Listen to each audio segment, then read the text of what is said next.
শীতের আমেজ পেতে শুরু করেছিল বাংলা। কলকাতাবাসীর মুখে হাসি ফুটিয়ে জাঁকিয়ে শীত পড়তেও শুরু করেছিল। তবে বছর শেষে শীত উপভোগের সেই পরিকল্পনায় এবার জল ঢালল আবহাওয়া দফতরের পূর্বাভাস। 25শে ডিসেম্বরের আগেই কমতে চলেছে শীতের দাপট। জানা গিয়েছে, বঙ্গোপসাগরে একটি নিম্নচাপ সৃষ্টি হয়েছে। একদিকে পশ্চিমী ঝঞ্ঝা, অন্যদিকে নিম্নচাপ। এই দুয়ের কারণেই বঙ্গে ধাক্কা খেতে চলেছে শীত।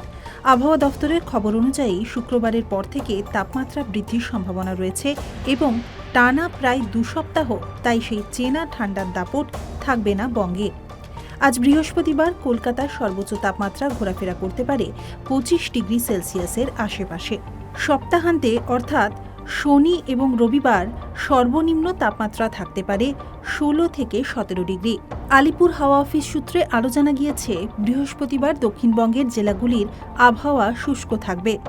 কলকাতা, হাওড়া, হুগলি, উত্তর 24 পরগনা, দক্ষিণ 24 পরগনা, পূর্ব মেদিনীপুর, বাঁকুড়া, পশ্চিম বর্ধমান, পূর্ব বর্ধমান, বীরভূম, পুরুলিয়া, ঝাড়গ্রাম, পশ্চিম মেদিনীপুর, মুর্শিদাবাদ এবং নদিয়ায় আপাতত বৃষ্টির সম্ভাবনা নেই।